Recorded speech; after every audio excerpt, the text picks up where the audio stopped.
Muy buenos días, espero que hayan estado muy bien. El día de hoy vamos a hablar de la epistemología kantiana. Vamos a hacer un breve resumen, digamos, en función de algunos textos que me parece que son fundamentales para entender la epistemología kantiana y para lo cual me va a servir, digamos, de esos breves pasajes, que son pasajes de la crítica de la razón pura. Vamos a ir leyendo y comentando, digamos, para tratar de explicar esos fundamentos de la teoría del conocimiento de Kant, ¿no? Veamos el primer texto. Dice, se ha supuesto hasta ahora que todo nuestro conocer debe regirse por los objetos. Hagamos una pequeña pausa aquí. Kant lo que va a decir es que a lo largo de las tradiciones filosóficas, a lo largo, digamos, la epistemología hasta él, digamos, lo que ha hecho es tratar de concebir el mundo a partir de lo que los objetos nos dicen, ¿no? Eso que en la tradición normalmente llamamos la contemplación, ¿no? Porque de alguna forma, contemplando, siendo espectadores del mundo, de alguna forma los objetos nos decían, nos daban cierta información sobre sí mismos. Sin embargo, todos los intentos realizados bajo tal supuesto con vistas a establecer a priori, mediante conceptos, algo sobre dichos objetos, algo que ampliará nuestro conocimiento, desembocaban en el fracaso.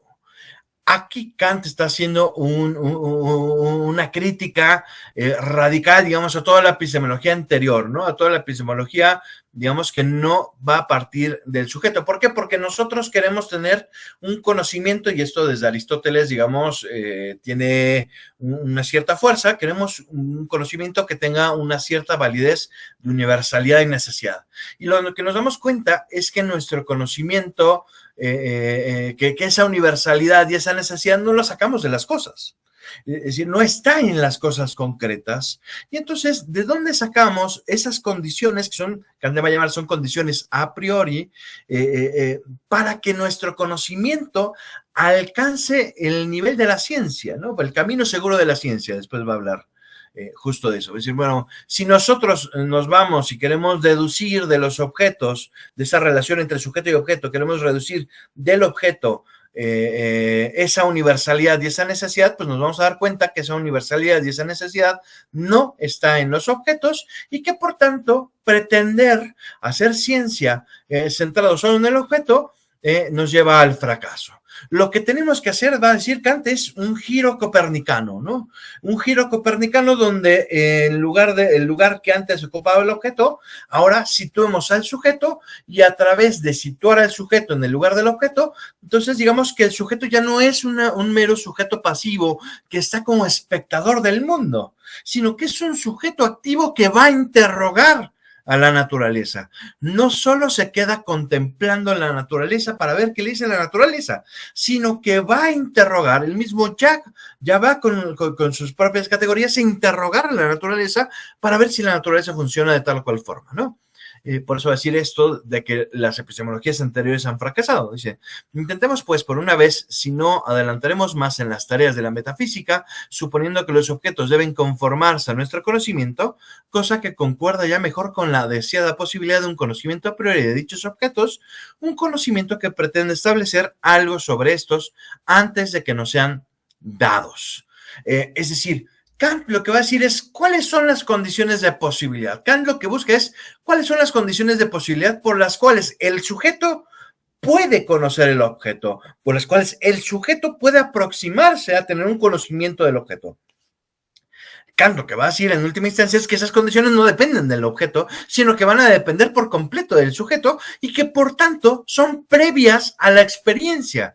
Por eso esta noción de a priori, este conocimiento tiene que ser a priori, el conocimiento de estas condiciones de posibilidad es un conocimiento de las condiciones que son puras a priori, es decir, que no dependen para nada de la experiencia, pero que son condición de posibilidad para que yo pueda aproximarme al objeto, ¿no? Dice, si la intuición tuviera que regirse por la naturaleza de los objetos, no veo cómo podría conocerse algo a priori sobre esa naturaleza. Si en cambio es el objeto, en cuanto objeto de los sentidos, el que se rige por la naturaleza de nuestra facultad de intuición, puedo representarme fácilmente tal posibilidad. ¿Qué va a pasar con esta comprensión, con la epistemología kantiana? Kant, al hacer ese giro copernicano, decir, bueno, nos hemos centrado en la epistemología, nos hemos centrado en el objeto, para tratar de decir que el objeto de alguna forma me informa del mundo. Pero nos damos cuenta que cuando nosotros hacemos eso, no encontramos en el objeto aquello que nosotros buscamos conocer del objeto, sino que presuponemos ciertas condiciones de posibilidad que me permiten comprender al sujeto. Voy a tratar de explicarlo eso de otra forma, ¿no? Cuando nosotros, por ejemplo, queremos comprar un terreno para una casa, nosotros nos vamos a fijar cuántos metros tiene ese lote, ¿no? Ahora, ese lote que nos dice, no, tiene 200 metros, ¿no? No, cuando nosotros vamos a las cosas, digámoslo así, a los objetos, bueno, después vamos a ver que puede haber una distinción entre cosa y objeto, pero bueno, de entrada, expliquémoslo así, nos vamos a dar cuenta que nosotros al momento que decimos que el terreno tiene 200 metros y que nosotros podemos ir y comprobar que en efecto tiene 200 metros cuadrados el terreno, nosotros de alguna forma estamos comprendiendo la realidad en función de algo que no estaba en la realidad, de algo que no dependía de la realidad, como lo es, por ejemplo, determinar qué es un metro. Establecer estas unidades de medida no es algo que esté en la naturaleza, no es algo que esté en los objetos, es algo que nosotros construimos de alguna forma para tratar de darle un cierto orden y una cierta inteligibilidad al mundo. De manera que cuando nosotros decimos tal cosa mide tanto, ya sea en metros, en yardas, en pies, lo que ustedes quieran, cualquier sistema de medición, digamos, ese sistema de medición que parece que tiene un elemento subjetivo, de alguna forma es lo que me posibilita tener un conocimiento objetivo del mundo. Pensémoslo, por ejemplo, en el tema de la temperatura, ¿no? Uno podría decir, bueno, yo tengo frío o yo tengo calor, sí, pero la temperatura son tantos grados, ¿no? Está a tantos grados Fahrenheit, ¿no? O grados Celsius o lo que ustedes quieran, ¿no? Esa medida de alguna forma no está, es decir, uno puede decir, bueno, ¿qué sería algo radicalmente subjetivo? Pues el decir tengo frío, tengo calor, porque eso depende de la sensación térmica, depende de un montón de factores, si yo soy friolento o no, si estoy acostumbrado al frío o no, si vengo de una zona más calurosa, no, o sea, depende de un montón de factores que no nos dan ningún rango de objetividad. Sin embargo, decir que la temperatura, más allá de si tengo frío o calor, es tantos grados, Fahrenheit o Celsius o lo que ustedes quieran, eso me da un cierto parámetro de objetividad para comprender esa realidad y decir, más allá de si yo percibo, si mi percepción es que tengo frío o calor, tal, más allá de eso, tengo un dato objetivo que me permite tener un conocimiento del mundo. De manera que no solo es en la información, en el conocimiento no solo está involucrada la información que me viene de fuera, que yo capto a través de los sentidos, sino que también tiene que ver la forma en la que yo de alguna forma, en la medida en la que yo puedo comprender esas realidades, que es a través de ciertos conceptos, algunos de esos conceptos que pueden ser construidos como es estos sistemas de medición, o bien ciertos conceptos que son totalmente puros a priori, ciertas categorías, va a decir Kant, que nos permiten comprender el mundo. Cuando yo veo un objeto, lo comprendo como una sustancia, pero yo no veo sustancias. La noción de sustancia no es algo que esté en el mundo, sino que es una noción con la que yo puedo comprender del mundo. Digámoslo así, son como los lentes que yo me pongo para poder comprender, para poder acceder al objeto. Bueno, esto lo vamos a ir viendo que se va dando desde la misma experiencia sensible. ¿Por qué? Porque la experiencia sensible tiene tanto una materia como una forma. Kant va a introducir una estructura ilemórfica del conocimiento desde el conocimiento sensible, y lo que nos va a decir es que desde nuestro conocimiento sensible ya hay ciertas condiciones de posibilidad, como son lo que va a llamar las formas puras de la sensibilidad, que son las que me permiten de alguna forma interpretar ese caos de información, de estímulos que me viene a través de los sentidos, ¿no? Sí. Ahora bien, como no puedo pararme en estas intuiciones, Si se las quiero convertir en conocimiento, sino que debo referirlas a algo como objeto suyo y determinar este mediante las mismas, puedo suponer una de estas dos cosas. O bien los conceptos por medio de los cuales se efectúa esta determinación se rigen también por el objeto, y entonces me encuentro una vez más con el mismo embarazo sobre la manera de saber algo sobre él a priori, o bien supongo que los objetos o lo que es lo mismo, la experiencia, única fuente de conocimiento en cuanto a objetos dados, se rige por tales conceptos. Hay dos formas entonces de aproximarnos. Una cosa es decir que esos conceptos de alguna forma están en el objeto, pero nos damos cuenta que cuando yo me acerco a la realidad no tiene conceptos. Y otra cosa es decir, no, esos conceptos a través de los cuales yo comprendo la realidad, esos conceptos son de mi propio entendimiento. Y entonces le doy pie al sujeto, ¿no? El sujeto puede comprender la realidad en función de ciertas categorías que sirven como condiciones de posibilidad para todo conocimiento, ¿no?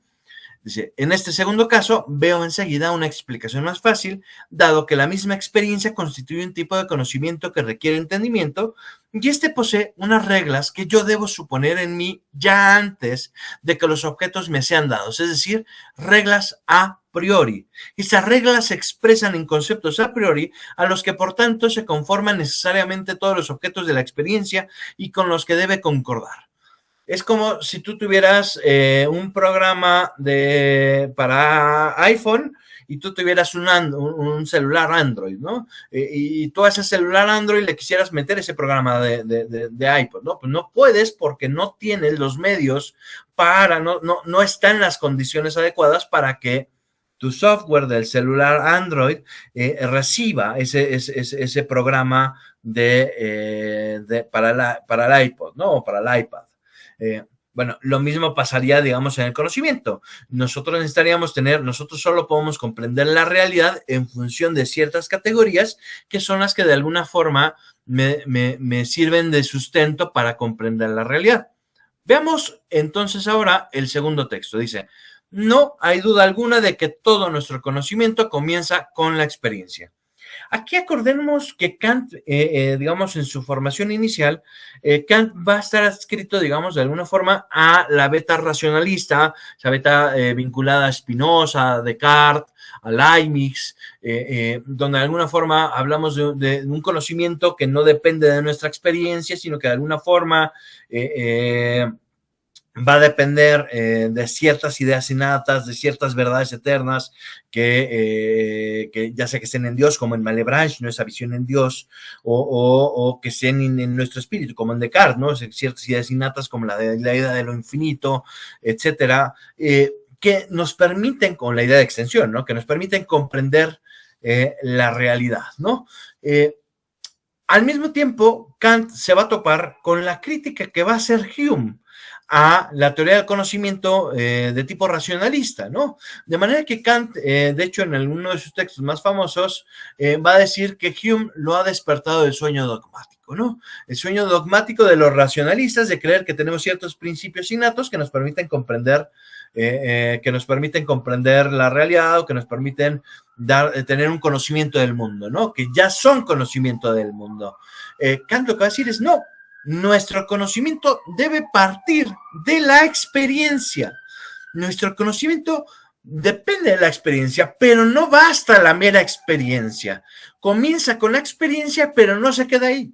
Dice, pues ¿cómo podría ser despertada actuar la facultad de conocer, sino mediante objetos que afectan a nuestros sentidos y que ahora producen por sí mismos representaciones, ahora ponen en movimiento la capacidad del entendimiento para comparar estas representaciones, para enlazarlas o separarlas y para elaborar de este modo la materia bruta de las impresiones sensibles con vistas a un conocimiento de los objetos denominado experiencia?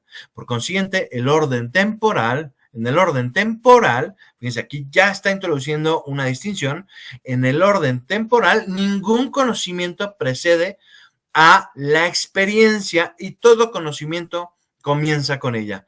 Pero aunque todo nuestro conocimiento empiece con la experiencia, y aquí hay un tema clave, no por eso procede todo el de la experiencia. Vamos a ver este texto a profundidad. Porque esa es, digamos, la base para la la estética, lo que Kant llama la estética trascendental, ¿no? Que es digamos, la explicación kantiana de la teoría del conocimiento desde el conocimiento sensible, ¿no? Kant va a decir entonces, no, nosotros no podemos tener conocimiento sin tener contacto con la experiencia. La experiencia es el primer punto de contacto con los objetos, de manera que aquellos objetos que escapan a la experiencia sensible no los escapan también a nuestro conocimiento. Aquí es donde Kant, por ejemplo, va a hablar de ciertos objetos de la metafísica, como lo es Dios, la libertad, el orden del cosmos. Esos objetos, de alguna forma, va a decir Kant, eso escapa a nuestras posibilidades. Yo no tengo una experiencia sensible de Dios, con lo cual no hay forma en que el objeto llamado Dios se presente a este sujeto. Con esto Kant no va a negar la existencia de Dios. Kant no está negando ni la existencia de Dios, ni está negando la metafísica. Lo que está haciendo de alguna forma es blindar, es decir, bueno, en el conocimiento teórico no vamos a poder comprender a Dios. El conocimiento teórico no da para tanto, ¿no? Las ciencias no alcanzan para determinar si existe o no Dios, ¿no? Eso escapa fuera de nuestra comprensión, por decirlo de alguna forma, ¿no? ¿Qué es lo que va a decir entonces? Todo nuestro conocimiento temporalmente empieza por la experiencia, pero el conocimiento sensible de suyo, digamos, lo que yo recibo a través del dato sensible, es un dato que yo de alguna forma tengo que procesar y lo proceso a través de mi propia forma de comprender las cosas. Kant aquí, digamos, va a decir, la experiencia tiene dos grandes elementos, una materia, que es ese dato sensible en bruto, y una forma, la forma en la que yo comprendo ese dato sensible, ¿no? La forma en la que yo proceso esa información, ¿no? De repente tú le metes un montón de información a la computadora y la computadora lo que hace es procesar esa información. Ahora, lo mismo de alguna forma pasaría con nosotros. Nosotros procesamos esa información y nosotros de alguna forma ordenamos o interpretamos esa información, ese dato sensible bruto, en función de ciertas formas que son puras, ciertas formas puras de la sensibilidad, va a decir Kant. Ahora, ¿cuáles son esas formas? Pues bueno, Kant va a decir que son el espacio y el tiempo. Nosotros todo lo comprendemos en función de ciertas coordenadas espaciotemporales. ¿Y por qué va a decir que son formas puras de la sensibilidad y no cosas que pertenecen, no propiedades de los objetos? Es decir, el tiempo no está en los objetos. El tiempo es la forma en la que nosotros nos relacionamos con los objetos a partir de la sensibilidad. ¿Por qué? Porque nosotros podemos pensar tanto el espacio y el tiempo, tanto los objetos, perdón, digamos, para poder pensar un objeto, necesitamos pensarlo desde unas coordenadas espaciotemporales. No podemos entender ningún objeto sin coordenadas espaciotemporales. Ahora, sí podemos, en cambio, pensar el espacio y el tiempo sin objetos. Y eso va a servir después de condición de posibilidad, al menos para dos grandes ciencias, que para Kant son las ciencias que de alguna forma han alcanzado el camino seguro de la ciencia. Y esas dos ciencias son la física, para la física tendremos el espacio, y la matemática, para la matemática tendremos el tiempo. ¿Qué es, por ejemplo, la concepción del tiempo? ¿Qué es nuestra forma de comprender el tiempo sin ningún objeto? Pues es de alguna forma una secuencia de números que nosotros, de unidades, digamos, que vamos contando, que podemos contar, que podemos medir y que a través de eso tenemos un acceso al mundo que nos permite comprender el mundo de una cierta forma mesurada, ¿no? Aquí ya también se ve la influencia de Descartes, donde en Descartes ya veíamos esa tendencia a querer matematizar el mundo, ¿no? De alguna forma Kant lo que va a decir es que nuestro acceso al mundo tiene como condición de posibilidad este primer ordenamiento, ¿no? Ya desde la experiencia, mi forma de comprender las cosas, los objetos, no son los objetos en sí mismos, sino desde estas formas puras de la sensibilidad. Desde estas formas puras de la sensibilidad, de manera que lo que yo comprendo no es el objeto en sí mismo, que Kant va a llamar el noumeno, sino que tengo un acceso meramente fenoménico a la realidad. Claro, ¿cuál es el costo de esto? Pues que de alguna forma el conocimiento del noumeno escapa de toda posibilidad cognitiva, al menos en el ámbito teórico. Después vamos a ver en el ámbito práctico cómo hay algo que se inserta, digamos, del ámbito teórico. Hay un objeto que de alguna forma tenemos un cierto conocimiento de él, que es la libertad, ¿no? ¿Qué es lo que va a decir entonces Kant? Nuestra forma de comprender la realidad, es decir, aunque temporalmente nuestro conocimiento parte de la experiencia, es decir, del dato sensible bruto que recibo de los objetos, ese dato sensible necesito interpretarlo, necesito de alguna forma comprenderlo, y lo comprendo en función de estas dos categorías de espacio-tiempo.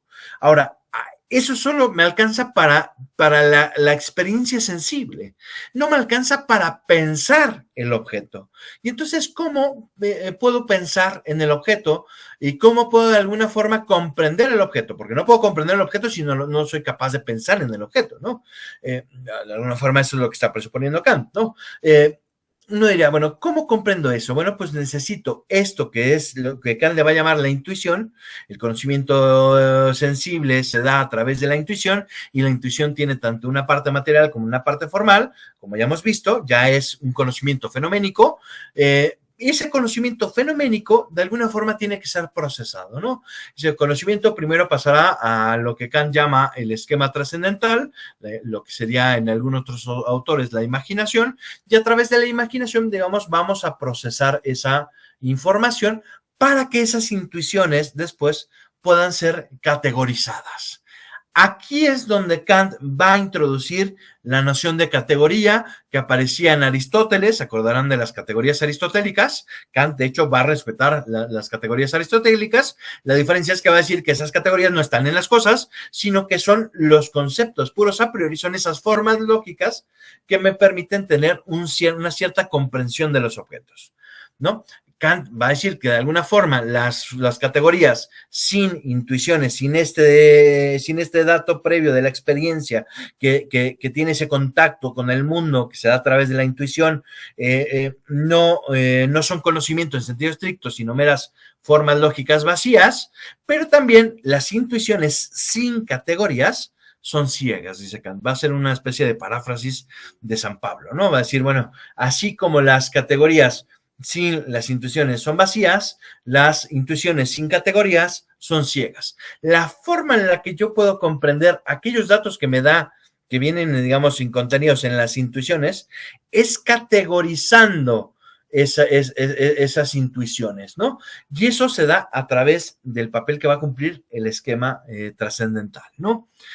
Kant entonces va a decir, todo conocimiento parte de la experiencia, pero nuestro conocimiento no procede de la experiencia, sino que presupone estas categorías, presupone, por eso Kant va a hacer una deducción trascendental de las categorías, que a través del entendimiento no me permiten entender ese dato que estaba en la intuición. Ahí no va a acabar el tema, porque después, digamos, a los conceptos puros a priori que están en el entendimiento le van a seguir lo que Kant va a llamar las ideas regulativas, que son estas ideas de la razón que de alguna forma sirven como ciertos presupuestos para darle sentido a nuestra experiencia sensible. Continuemos un poco más en la lectura del texto, ¿no? Dice, en efecto, podría ocurrir que nuestro mismo conocimiento empírico fuera una composición de lo que recibimos mediante las impresiones, que es esta composición que les he dicho de materia-forma, y de lo que nuestra propia facultad de conocer produce, simplemente motivada por las impresiones a partir de sí misma. En tal supuesto, no distinguiríamos esta adición respecto de dicha materia fundamental hasta tanto que un prolongado ejercicio nos hubiese hecho fijar en ella y nos hubiese adiestrado para separarla. Aquí es donde Kant dice, bueno, tenemos que someter nuestra propia razón a su propio tribunal. Tenemos que someter la razón a su propio tribunal para comprender cuáles son las condiciones de posibilidad de todo conocimiento. La única forma en la que el sujeto puede comprender, puede acceder al mundo, digámoslo así, es a partir de sus propias categorías, va a decir Kant. Y esas categorías, de entrada, yo no las distingo porque se dan mezcladas. Mi conocimiento, mis conceptos del mundo, la forma, mis ideas con las que entiendo el mundo, de alguna forma, ya son ese proceso de categorización de intuiciones. pero digamos, entonces, ¿qué es lo que necesitamos hacer? Pues separar todo lo empírico, decir, vamos a purificar la razón, pues vamos a purificar todo el entendimiento, vamos a purificar las formas para descubrir cuáles son esas formas puras de la sensibilidad, después, que eso se da en la estética trascendental, después descubrir cuáles son esas categorías, que aquí estaríamos en esa deducción trascendental de las categorías, y después hablar de lo que Kant va a llamar la dialéctica trascendental, que eso yo no sé si de momento nos va a alcanzar para hablar de ello. Dice, la experiencia es sin ninguna duda, esta es la versión del texto A, ¿no? El primer producto, bueno, ustedes saben que la crítica de la razón pura tiene dos versiones, la edición A y la edición B, ¿no? En la edición A, que es la del 81, va a tener este prólogo, ¿no? Dice, esta introducción, ¿no? La experiencia es sin ninguna duda el primer producto surgido de nuestro entendimiento al elaborar la materia bruta de las impresiones sensibles. Aquí está, el dato sensible bruto, ¿no? Por ello mismo, es la primera enseñanza y constituye en su desarrollo una fuente tan inagotable de informaciones nuevas que nunca faltará la concatenación entre todos los nuevos conocimientos que se produzcan en el futuro y que puedan reunirse sobre esa base. Sin embargo, nuestro entendimiento no se reduce al único terreno de la experiencia. Si se dan cuenta, es un texto que es paralelo al texto anterior, ¿no? Aunque esta nos dice qué es lo que existe, no nos dice que tenga que ser necesariamente así y no de otra forma. Nosotros, a través de las categorías, ahora sí podemos pensar aquellos objetos que nos ofrece la experiencia, esa experiencia que ya pasó también por las formas puras de la sensibilidad y que de alguna forma puedo comprender y puedo ver qué hay de universal y necesario ahí. De esa forma, yo puedo tener un conocimiento universal y necesario del mundo, pero es la única forma, comprendiendo el mundo a través de mis propias categorías. Aunque esta nos dice qué es lo que existe, no nos dice que tenga que ser necesariamente así, no de otra forma. Precisamente por eso no nos da la verdadera universalidad y la razón tan deseosa de este tipo de conocimientos, más que satisfecha, queda incitada por la experiencia. Dichos conocimientos universales que a la vez poseen el carácter de necesidad interna, tienen que ser por sí mismos, independientemente de la experiencia, claros y ciertos. Por eso se les llama conocimientos a priori. Por el contrario, lo tomado simplemente de la experiencia se conoce solo, como se dice, a posteriori o de modo empírico. Ahora bien, nos encontramos con algo muy singular, incluso entre nuestras experiencias se mezclan conocimientos que han de tener su origen a priori y que tal vez solo sirven para dar cohesión a nuestras representaciones de los sentidos. En efecto, si eliminamos al de las experiencias lo que pertenece a los sentidos, quedan todavía ciertos conceptos originarios y algunos juicios derivados de estos que tienen que haber surgido enteramente a priori. Aquí ya está hablando de las formas puras de la sensibilidad, ¿no? ¿Por qué? Porque lo que está diciendo es, si nosotros en el conocimiento sensible le quitamos los objetos, ¿qué nos queda? Pues nos quedan las formas puras de la sensibilidad. No, o sea, no nos queda el vacío, no nos queda la nada, nos quedan esas formas puras de la sensibilidad que son esas condiciones mínimas de posibilidad para que pueda haber una genuina experiencia sensible de las cosas.